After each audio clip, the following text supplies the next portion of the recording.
بسم الله الرحمن الرحيم.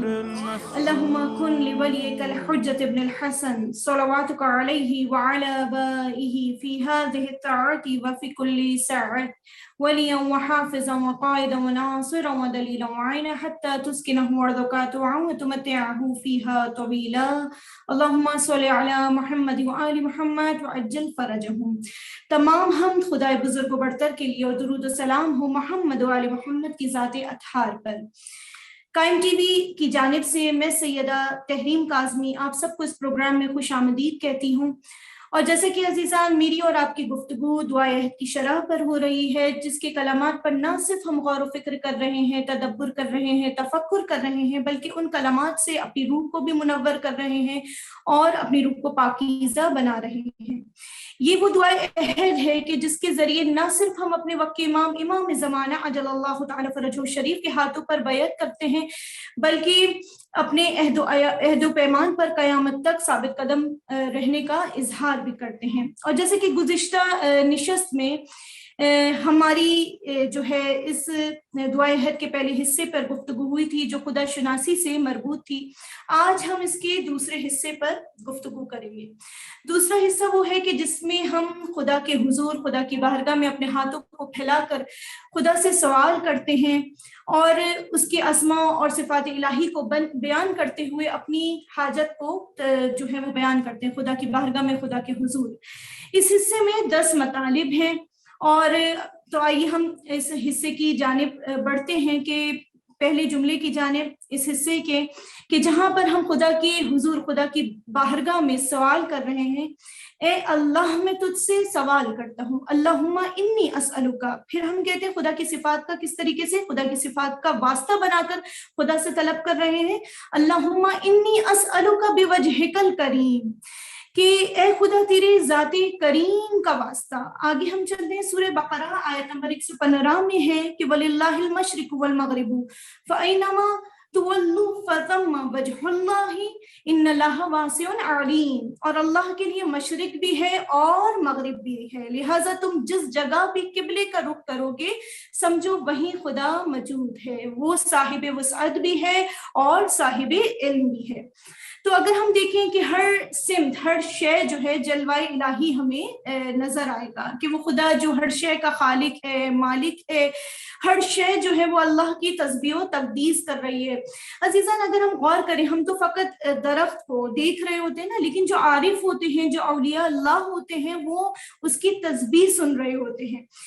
تو جیسے کہ حضرت موسیٰ علیہ السلام نے خدا کی بارگاہ میں عرض کیا، پروردگار عالم مجھے اپنا جلوہ دکھا دے۔ ارشاد ہوا، سورہ اعراف کی آیات کا ترجمہ میں آپ کے سامنے پیش کر رہی ہوں کہ جب جناب موسیٰ نبی علیہ السلام نے خدا کی بارگاہ میں عرض کی کہ بار الہ تو اپنا جلوہ مجھے دکھا دے، ارشاد ہوا تم مجھے ہرگز نہیں دیکھ سکتے، ہاں پہاڑ کی طرف دیکھو، اگر وہ اپنی جگہ قائم رہ گیا تو پھر مجھے دیکھ سکتے ہو۔ اس کے بعد جب پہاڑ پر پروردگار کی تجلی ہوئی تو وہ چور چور ہو گیا اور جناب موسیٰ علیہ السلام بے ہوش ہو کر گر پڑے۔ پھر جب انہیں افاقہ ہوا تو کہنے لگے پروردگار عالم تو پاک اور پاکیزہ ہے، میں تیری بارگاہ میں توبہ کرتا ہوں اور میں سب سے پہلے ایمان لانے والا ہوں۔ اب علامہ طباطبائی حضرت موسیٰ علیہ السلام کے اس قول میں ربی ارنی انظر الیک کہ پروردگار عالم جو جناب موسیٰ مناجات کر رہے تھے کہ پروردگار عالم مجھے اپنا جلوہ دکھا دے، یہاں پہ علامہ طباطبائی اس قول کے حوالے سے بیان کرتے ہیں کہ حضرت موسیٰ علیہ السلام کا مقصد ظاہری دیدار نہیں تھا، بلکہ آپ علیہ السلام کی مراد باطنی جلوہ تھا، وہی قلبی دیدار جو کہ مرنے کے بعد انسان کو نصیب ہوتا ہے۔ اور مولا کائنات علی ابن ابی طالب علیہ السلام سے کسی نے پوچھا، اے امیر المؤمنین علی ابن ابی طالب علیہ السلام، کیا آپ علیہ السلام نے اپنے رب کو دیکھا ہے؟ آپ علیہ السلام نے فرمایا، کیا میں اس خدا کی عبادت کرتا ہوں کہ جس کو میں نے نہیں دیکھا؟ اس شخص نے عرض کی، اے امیر المومنین علیہ السلام، تو آپ علیہ السلام نے اپنے خدا کو کیسے دیکھا ہے؟ فرمایا، آنکھیں اس کو ظاہر بظاہر نہیں دیکھ سکتی، لیکن ایمان کی حقیقتوں کے ساتھ اس پاک ذات کا ادراک کیا جا سکتا ہے۔ اور جیسے کہ سورہ قیامہ میں ہے، قیامہ آیت نمبر 23 میں پروردگار عالم آیت نمبر 22 اور 23 میں خداوند متعال ارشاد فرما رہا ہے، وجوہ یومئذ ناظرہ الی ربہا ناظرہ، روز قیامت کچھ چہرے بشاش و شاداب ہوں گے اور اپنے پروردگار عالم کی طرف نظر جمائے ہوں گے. خدا کا دیدار عزیزان آنکھوں سے نہیں بلکہ ائمہ معصومین علیہ السلام کی روایت کے مطابق دل سے ہوگا، قلب سے ہوگا. قلبی دیدار انسان کو، مومنین کو نصیب ہوگا. یہاں پر خدا سے سوال ہم کر رہے ہیں، تو اسی ہم دعائے عہد کے اس جملے کی جانب چلتے ہیں کہ ہم خدا سے سوال کر رہے ہیں اور کہہ رہے ہیں بے وجہک الکریم، اے پروردگار عالم تو قریب ہے. امام رضا علیہ السلام، امام زامن السامن کا فرمان ہے وجہ اللہ سے مراد رسول اللہ صلی اللہ علیہ وآلہ وسلم اور ان کے جانشین ہیں، اور انہی کے ذریعے سے خدا کی معرفت ہوتی ہے. اور جیسے کہ وہ خدائے بزرگ و برتر کریم ہے، یعنی بہت زیادہ کرم کرنے والا ہے اور زیادہ بخشنے والا ہے. اور جیسے کہ سورہ انفطار میں خداوند متعال ارشاد فرما رہا ہے یا ایھا الانسان ما غرک بربک الکریم، اے انسان تجھے کس چیز نے اپنے کریم پروردگار عالم کے بارے میں دھوکے میں رکھا ہوا ہے. یعنی دیکھیں عزیزان، وہ خداوند متعال جو ہم کہتے ہیں، ہم انسان جو بشر ہیں، ہم کہتے ہیں نا کہ وہ پروردگار عالم غفور الرحیم ہے، ہمارے گناہوں کو بخشنے والا ہے. ہم گناہ پہ گناہ کرتے ہیں، وہ کہتے ہیں کہ بے شک خدا جو ہے وہ غفور ہے، رحیم ہے، وہ ہم پر کرم کرے گا، وہ کریم ہے، ہمارے گناہوں کو بخشنے والا ہے. لیکن خداوند متعال سورہ الحمد میں بھی یہ بیان فرما رہے، جو ہم 5 مرتبہ ہر نماز میں اس کی تکرار، یعنی 5 وقت کی نمازوں میں ہر مرتبہ جو ہے سورہ الحمد کی تکرار کرتے ہیں، اور اس میں کہتے ہیں مالک یوم الدین، اے وہ خدا جو روزے جزا کا مالک ہے. تو خدا کہہ رہے ہیں میں نے یہ زندگی تمہیں جو دی ہے، اس کا تمہیں قیامت کے دن یہ نعمت کی شکل میں تمہیں زندگی دی ہے، اس کا تمہیں حساب و کتاب دینا ہوگا. لہٰذا عزیزان وہ پروردگار عالم، جب ہی ہمیں یہ سورہ انفطار کا یہ جملہ سمجھ میں آتا ہے کہ یا ایھا الانسان ما غرک بربک الکریم، کہ انسان تجھے کس چیز نے اپنے کریم پروردگار عالم کے بارے میں دھوکے میں رکھا ہے. وہ خداوند متعال جو کریم ہے، اور خدا بزرگ و برتر نے چہردہ معصومین علیہ السلام کو کریم ابن کریم اپنی صفات کا مظہر بنا کر بھیجا ہے. اور اس زمانے میں وجہ کریم کے کامل ترین مصداق امام زمانہ عجل اللہ تعالی فرجہ شریف کی ذات اقدس ہیں. پھر آگے چلتے ہیں کہ جہاں پر ہم خدا کے حضور، خدا کی بارگاہ میں مناجات کرتے ہوئے کہہ رہے ہیں وَبِنُورِ وَجْهِكَ الْمُنِيرِ.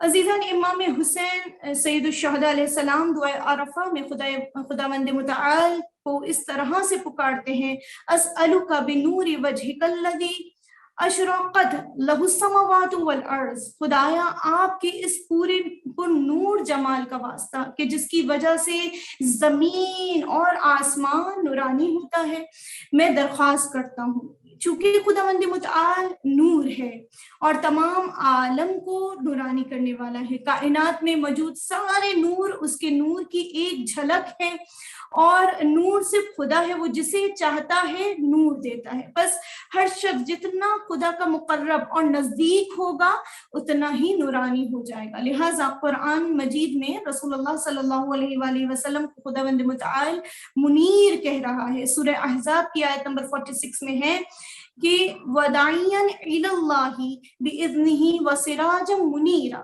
رسول کو یعنی خداوند متعال ارشاد فرما رہے کہ رسول وہ ہے جو اللہ کے اذن سے اللہ کی طرف دعوت دینے والا، اور جس کو اللہ نے روشن چراغ بنا کر بھیجا ہے. وہ رسول صلی اللہ علیہ وآلہ وسلم جو معاشرے میں چراغ ہدایت ہے، جس کے نور کی وجہ سے حق اور باطل کی پہچان ہوتی ہے. تو اس زمانے میں تمام مخلوقات خدا میں صرف وارث رسول امام زمانہ عجل اللہ تعالی فرجہ شریف کی ذات ہے جو خداوند متعال سے نور کو کشف کرتا ہے اور دوسروں کو بھی نور دیتا ہے.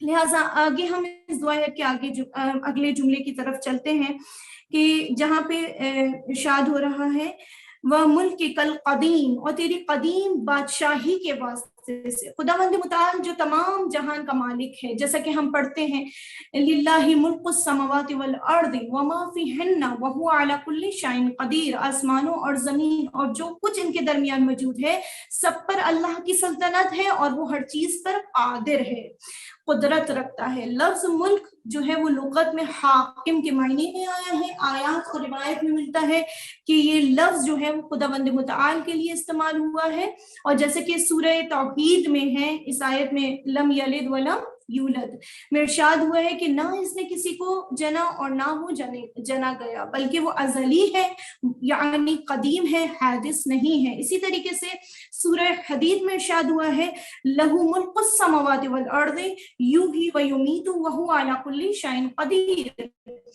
کہ آسمانوں اور زمین کی سلطنت اسی کی ہے، وہی زندگی ہے، وہی زندگی دیتا ہے، وہی موت دیتا ہے، اور وہی ہر چیز پر قادر ہے۔ تو آئیے عزیزان، اس نشست کا اختتام ہم یہاں پر کرتے ہیں اس دعا کے ساتھ، اللہم عجل لولیک الفرج، اللہم عجل لولیک الفرج، اللہم عجل لولیک الفرج، اللہم اکشف هذه الغمات عن هذه الامات بظهوره۔ انشاءاللہ تعالی عزیزان، قائم ٹی وی پر اس کی اگلی ایپیسوڈ کے ساتھ میں سیدہ تحریم کاظمی حاضر خدمت ہوں گی۔ مجھے اجازت دیجیے، والسلام علیکم ورحمۃ اللہ وبرکاتہ۔